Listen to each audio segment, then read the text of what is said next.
meeting you right where you are on your foster care journey. This is the Forgotten Podcast. Hello and welcome to the Forgotten Podcast. I'm your host, Jamie Cabe, and I am so happy to be with you. If you are part of the foster care community, passionate about serving, or simply interested in learning more, we are here for you. In every episode of this podcast, you will hear stories from men and women who have experienced foster care to one degree or another. They may have grown up in the system, are caseworkers, foster parents, or others who are here to bring you hope or encouragement. If you enjoy this podcast, please subscribe and share it with a friend. And remember, you are not alone. I hope you enjoy the Forgotten Podcast. Hey, and welcome back to the Forgotten Podcast. I'm your host, Jamie Cabe, and today I have a special guest. You've heard him before, Mitch Nelson. Yes, hello everybody. It is good to be here. Yeah, it's good to have you. And today we like to wrap up this season. This is our second time now wrapping up the season with us talking kind of about some of our favorite episodes. There's so many really great ones, but we like to pull out a few that kind of hit some different perspectives, and we're going to talk about that today. Yeah, and before we did, I do actually have some stats about season 12. So This is our 12th season wrapping up of the podcast. And we've had just about 100,000 downloads in this season, which is pretty crazy. So 100,000 listens happening in these last 14, 15 episodes that we've had in this season. That is amazing. Our podcast, at the time of this release, will surely have hit 800,000 downloads, which is very fun. That is so cool. All time. That is now over 750,000. Exactly. Yes. Wow. Over 750,000. Well on our way to 1 million. It'll be fun to get there. It's gonna be awesome. And then we did, for the first time ever, we went weekly for a month on the podcast in May for National Foster Care Month. So that was really fun, putting out content once a week rather than every other week. And then also, I think it's just very cool. We have now been heard in 152 of the 195, if you don't know how many countries there are in the world, 152 of the 195, and then also all 50 states. So, season 12 has been awesome. And I think I said it last time, it's like the biggest season of the podcast. And here we are again, kind of saying the same thing. So wow. And that's a huge testimony to those listening. For listening, for sharing, for telling other people about this. And we're so grateful because we're here to bring encouragement, to bring hope, and to just really help. I mean, we're in this foster care world, right? Not everybody gets it. And so when we can together as a community kind of say, I get that, and then move from there, I think it's really helpful. I agree. Yeah, it is such a privilege to be able to be a part of just shining some light on all these different stories. I can't remember how many total episodes. I think maybe like 165 episodes it's been. Wow, since the beginning. Since the very beginning. So, 165 stories being shared, and I think that's very, very cool. So, I love how when we first started the podcast, I mean, we didn't know what we were doing, right? But we knew that we wanted to hear from people, the people of foster care, and we knew that I didn't want to just sit here and talk week after week, right? Because I only have a perspective, and I am really excited that we've been able to just, like you said, shine a light or elevate the voices of the people of foster care, because they bring so many unique perspectives that I know from my own personal life have helped me immensely. Yeah, it's been so cool. So this first one we're talking about today is actually the episode 1 from season 12, Emily Smithhart.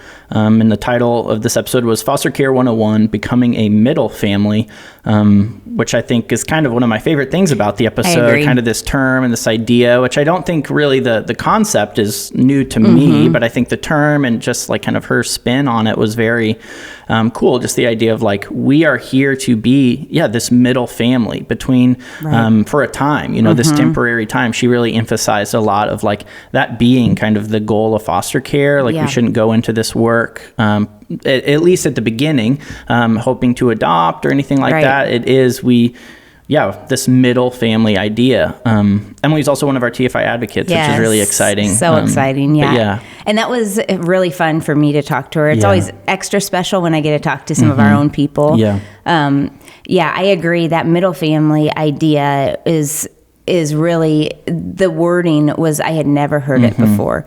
But I remember back when Clint and I were in foster care training classes, they talked about how this role of a foster parent is so unique because you kind of need to be in flux and have your mindset in flux of like, I'm here right now to help and be a temporary family. However, if the need arises that they need permanency, are you also willing to flux and say, I'm willing to be a permanent family? And that's not for everyone. I'm not suggesting that, but I remember that for us was like just this weird feeling of like holding loosely and yet being open, and it's a hard place to be in the middle. Yeah, absolutely. I think one of the cool things about this episode too was, and really it was our intent, but I think Emily was a great guest to make it happen, but to really kind of give an episode where it was very kind of in the title, Foster Care 101, kind of some of the basics that maybe it would make for something helpful to share with friends, share with family, as like, you know what, maybe I don't have however long it is, 50 minutes to sit here and talk to you about what all foster care is and what it means and all of this stuff, but you should listen to this. And I hope that that's maybe been what's happened. I hope that there's been some opportunities for people to share it with friends and family, because I think Emily did a really great job explaining some, different terminology or different circumstances, reasons people could be involved with foster care and kind of how they're opening up their home and all these different things. So I thought that was just really cool that we kind of took that perspective, as well as I just think she did a great job of walking through. And I'm not a foster parent. I'm not, I've worked here for almost 5 years, but I don't know all of the ins and outs, and I definitely don't know the firsthand experience. And so it was even nice for me to be like, okay, great. Like emergency foster care is this, short-term, long, like all of these things where it's like, okay, she just laid it out in kind of a clear-cut way, which I thought was helpful. Yeah, I think that I think this episode really describes a lot. What we want to do is we not only want to bring awareness, we want to bring encouragement and help to those who are in the trenches, but also something that our foster parents who are listening can share. Right. Because as foster parents, we get weary kind of trying to educate people. And it's hard. And so if we can have, and that's what we hope to be as TFI, a resource to our foster parents and others, so that they can share the stories as well. Yeah, absolutely. I did just want to share a quote. I think it'd be nice if maybe we just shared a quote from each one of these episodes. Cool.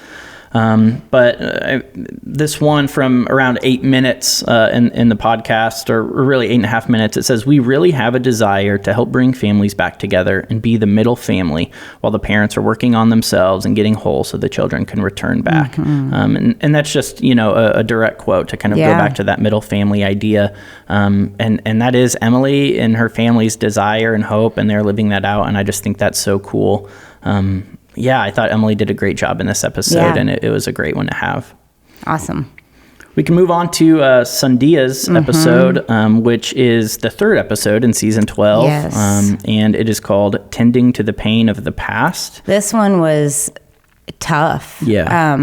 One of the things she said, and this is also a quote, is, "What has helped me heal the most is actually facing the pain and facing the grief and not fleeing from it anymore." She shared that about 16 minutes in, maybe almost 17 minutes. But you can't heal what you don't feel. Yeah. And I think that as someone who's a 7 on the Enneagram, I don't want to feel pain. I mean, I don't think many of us do, but I know like my daughter, who kind of says she's a 4 on the Enneagram, she kind of doesn't mind sitting in that melancholy space more.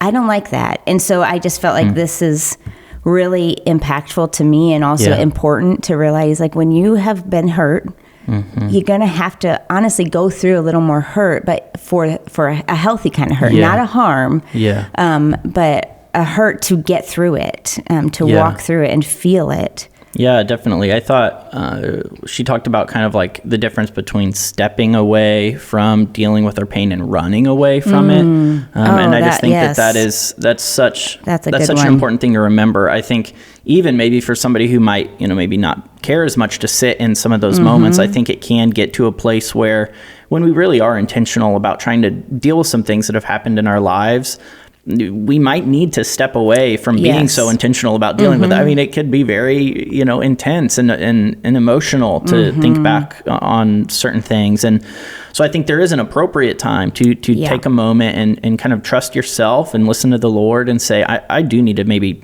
not be so intentional about dealing with this. I need to step away. But what we don't want to do is run away and say, you know what, this is too hard. I got to get out of here and just never come back. That's not healthy either. Right. Didn't she talk about even that you feel it in your body? Like you can kind of, if you're aware of your own body, like listen to that and know when it's time to maybe step away. Right. Exactly. I think that's really cool. Yeah. I remember one thing back from when I was in college. One of my professors, I went to a Christian university, and he would always say just kind of, we have the Holy Spirit living in us. And so I think there is kind of a healthy level of like trusting your gut. And I think that there, because it's like kind of your spiritual gut of just like, the Holy Spirit is with us as well. And so some of our gut feelings, while maybe not appropriate, some of them also can be. And I think, because the Lord is with us. And so I think that's kind of similar where it's like, listening to your body, and then also just listening to, your mind and your heart, and saying,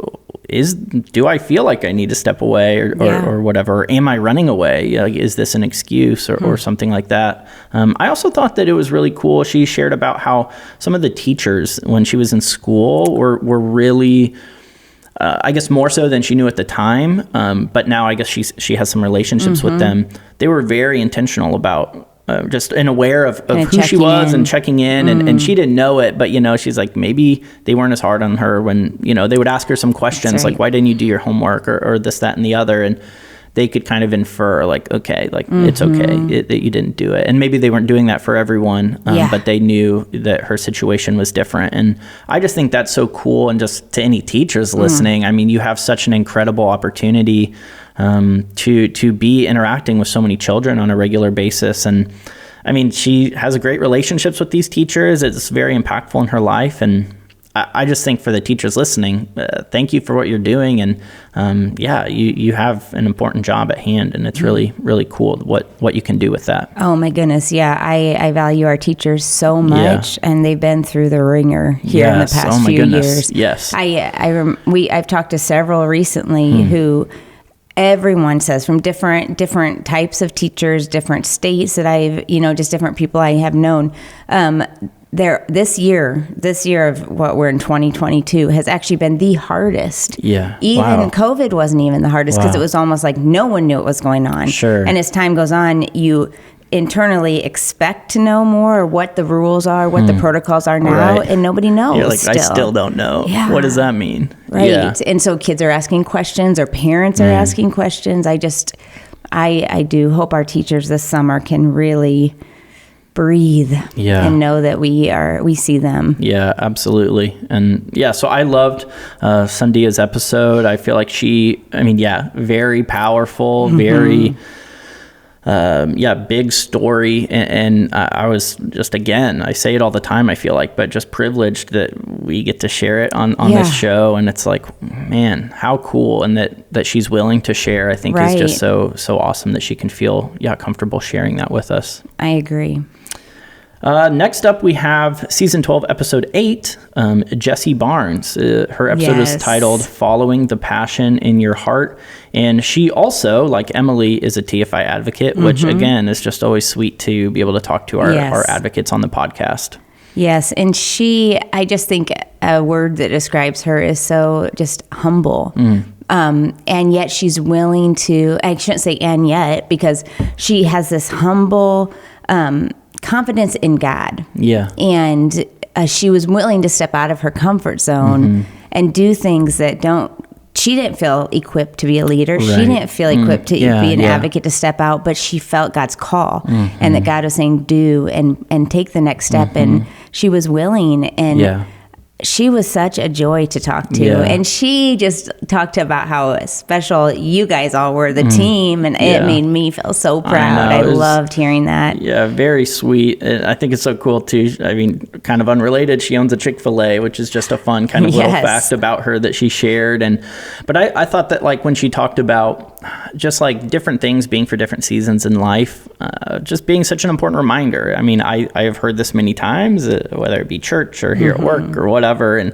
But I just think like, man, maybe you used to foster, or maybe you are, and maybe that season is coming to an end for whatever reason. And just knowing that like there is a season for everything, and everything does have a season, and that, you know, saying yes to something doesn't have to mean yes forever. Even though that feels so easy, just like now I can plan, you know, whatever these next, 30 years look like or whatever. It doesn't have to. And oftentimes it really shouldn't. I just really appreciated her perspective on everything having a season and being okay with life changing, particularly related to foster care. Yeah, I think that's something that foster care and adoption has taught me so much. And leadership as well, is let's hold our hands open. We really don't know. Yeah, I think that's great. I think that also, I thought it was a little humorous.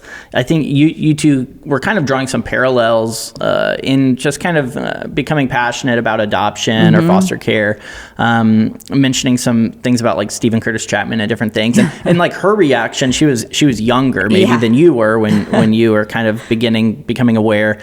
She was a young girl, and she was just like very passionate, very excited, and she was like, I want to do this. This is like, on my life now, and all this stuff. And you kind of were like, man, I remember that song or that time of my life as well. I was terrified, I was a young mom. It was a story of their adoption. I was like, please, Lord, I hope you're not telling me something. Yeah, and I think it was just, it was kind of funny. And then it was also, it made total sense because she was a parent, or she was a child, and it wasn't a parent. And so she was just thinking of all the positive things that would come from maybe being a part of adoption or whatever. And you were like, I have kids. I'm terrified. I don't want to be becoming aware of this. I'm overwhelmed now. Totally. And I think, I just thought that was a little funny that came in. I do want to share a quote from this one as well, from around 20 minutes. She says, I think that this is what God is calling me to do, and I trust that God is going to take it where he wants me to go. I'm going to leave this in your hands, trusting that he is taking me step by step where I need to be. And I just feel like, again, going back to that kind of humility and that attitude of being humble, I think that says it all right there, where, she's like, God, I don't think that I'm an expert, but I'm going to do what I think you're asking me to do. And that's just so cool. So I really liked this episode. Jesse did a great job, and following the passion in our hearts is important. And I think I was thankful that she could talk about it with us. I also think I'm thankful she doesn't feel like an expert, because join the TFI club, Absolutely. right? Absolutely. We don't feel like experts. We are here just trying to learn and grow. And I think that is just great. Yes, I completely agree. Next up, actually the immediately following episode 9, we have Delaney Burns, and her episode was titled Moment by Moment from the Perspective of an Agency Worker. This was a part of, this was a part of National Foster Care Month, which is when we did weekly episodes. And so we shared kind of from each perspective of the foster care community. And Delaney was the agency worker that we got to talk with, but I thought it was great. I was just thinking too, like, I love being able to share the agency worker perspective, the case worker. We just don't hear it as often as other perspectives. And one thing that she talked about, and I've heard other workers say this as well, is it's really hard to explain to others what you do or how was your day, because you could have had a day where you saw some extreme trauma, or I remember one worker saying that she's driving a teenager to a visit and the teenager jumps out of the car. That's not a normal day. That's not the day at the office. And so I just really love it when people can share that perspective, but just to realize, like, it's hard to kind of disconnect from that when you go and you want to hang out with your friends, and the brokenness and pain in such a real way and you're experiencing some of that secondary trauma yourself, that it's challenging. I do think that's kind of what I was taking away as well, was like, for whatever reason, it feels like she has to like think about like, what does good mean more than maybe I do on a daily basis. And so it's like, did you have a good day or whatever, is all of a sudden like such a complicated question where like I'm able to think through like, okay, maybe my day wasn't perfect, but like, I got this done, like maybe this one kind of unfortunate thing happened, but like I can weigh it and say, oh, it was good. I just feel like she has to just think so much more deeply about like, what does good mean? And like, what did I experience today? And I feel for her, and I feel for just all of the caseworkers and agency workers that are doing the same thing, where they don't even really know how to explain what it is that they do. They don't know how to say whether or not I had a good or bad day. And she was like, sometimes I work until 9 and I have to get up and go to work. And I'm just like, man. Yeah. But I just think, I'm like, that has been kind of a core reason that TFI exists from the very beginning, of like, these agency workers are, overworked, underpaid, underappreciated, and they need encouragement, and they need help and support as they are diving into the lives of the people involved in these cases. And then we believe that the church, has a desire to meet these needs and provide the support. They just might not even know that this need exists. And so that's where TFI advocates come in, and they kind of help connect those two pieces together, which I think is so fun. But it was like, man, I couldn't help but feel for her when she was sharing, because I was like, because she's relatively young. I can't remember how old she is, but I think she's like a peer of mine, and I'm in like maybe 28. And so I'm like, man, I don't think about things like that. Heavy load. It is. It's a heavy load. Very intense. Very intense. And I think too, I think she talked about like breaking up how her day goes a little bit, how sometimes there's a lot of paperwork, but other things can take precedent, and there's visits and there's, think about when we have a really long meeting, like we've had a couple this week, and we leave exhausted, and you think about, going, maybe seeing a visit that didn't go well, and just being emotionally drained, and then coming back and being like, okay, but I have all this paperwork to do, and I have to get it done. That is... When I think about like, some of the ladies in the office who are foster parents, like they can even, maybe it's a court day or something and they're overwhelmed, but it's like, I'm not belittling their experience at all, but it's like they are like in their experience, and they don't also have 19, like she talked about how she had 20 kids on her caseload at one point. And it was like, that just almost, I think about it, I'm like, I don't actually know how that even makes sense. And so I am so thankful that Delaney shared her perspective, and that she was able to, speak. And she also placed a big emphasis on kind of the reason of getting into foster care. She shared a lot about just like, maybe just, seeing people come in and say, well, I'm looking to adopt and I'm looking to do this. And really just saying, guys, we want to connect families back together. We want to reunify people. We don't want to have to come to adoption. But like you said earlier, but it's kind of like you have to be ready if but not, and it's like from somebody who isn't a foster parent, I'm like, that sounds hard, but so I was just thankful. And I do think, just to quote her, around 18 minutes, she says, I don't want to weigh down my friends and family with what I experience on a daily basis. So I find it hard to enjoy things in my personal life that is not my work life, because the things that I do in my personal life feel insignificant compared to what other people are going through. I've noticed that when I get together with friends and family, I'm still thinking about people at work, and it's hard to truly explain other people's story and what happened during my work day. That is so sad and so heavy. And heavy. I am just so thankful that, Delaney is one person in this, force of people that are all doing this as well. And I'm like, man, thank you so much, because you are playing such an important part. And TFI is here for you. Yes, we are. And totally off subject, but I'm just laughing because this kind of shows our age difference a little bit, because I have my papers notes because I love paper. Yeah. And you have your fancy phone notes. I do have my phone. Yes. For anybody watching, you will have noticed from the very beginning. And in fact, I don't know, I doubt you'll be able to notice, but for anybody watching, Jamie has printed her notes accidentally it was an on accident. Sticker labels. Yeah. So not on paper. So I thought about just sticking it over there on Mitch's shirt so I could just, speak my notes as I looked over at him. Then she wouldn't have to look at them as down on the table. But awesome. Next up, and the final one we'll talk about today, as we just kind of wrap up, is one of the closer to the end, episode 14, was Paul Tripp, was on our podcast. Yeah, what an honor. And his episode was titled The Gospel of Place, which I feel like is a great title, is a great concept, and I loved hearing him talk about it. And I'm just going to dive into his half-pipe story that he talked about, because first of all, I thought it was so cool that First of all, I think he was saying he has 2 sons, biological sons, and they were into skateboarding, which I just think, I'm like, I don't know. When I looked at Paul Tripp, I wouldn't have told you that he was like surrounded maybe by skaters when he was, a young parent or whatever. Yeah. But I thought that was just fun. But he was talking about how really out of the mentality of using the place that we have to as in a gospel-centered way is to offer it to those who need a place.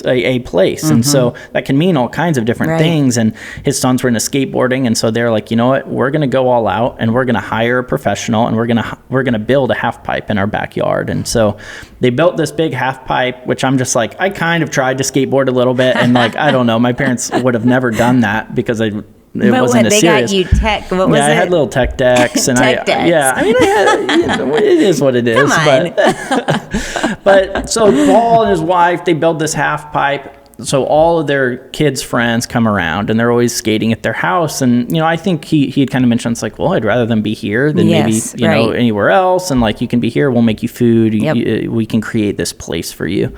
And one day he had walked out and to do something, I guess, and there was somebody out by the half pipe that he didn't really recognize. And he asked him, he was like, hey, like, who are you, or what's going on? And the kid was like, I've heard about your half pipe, which I just think is so cool, the Tripp half pipe or whatever they call it. I've heard about this half pipe. And Paul's like, well, great. Where are you from, or what are you doing? And he's like, I'm from Boston, and they lived in Philadelphia. Right. And after I left school on Friday, I just started hitchhiking here because of your half pipe. I wanted to come see it.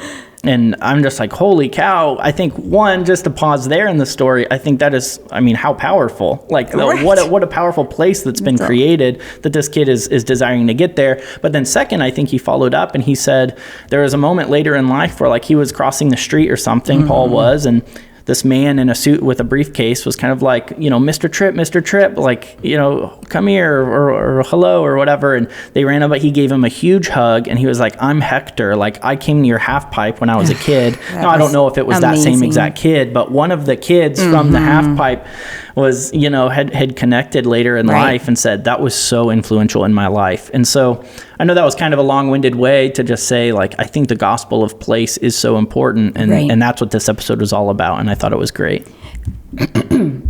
Yeah, and it's not so much about having a fancy thing, right? But it's like being a home that you can invite people in, that's welcoming. That is something Clint and I have always wanted as well. Is like we want to be the place that the kids want to come. Yeah. And so, what can you do to be a place? Just a welcoming hug, a welcoming smile, food. Food is a wonderful way to.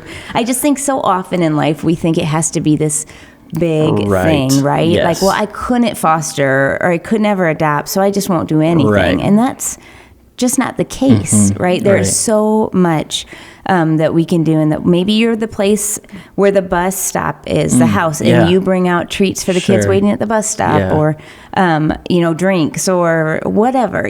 I've seen our bus drivers have sent the kids on Halloween with candy, or at Christmas with candy, or they just give them things that show them that they see them, that they care. Yeah, I think there are obviously very clear the connections between the gospel of place and foster care and adoption and these different things, I think, are very obvious.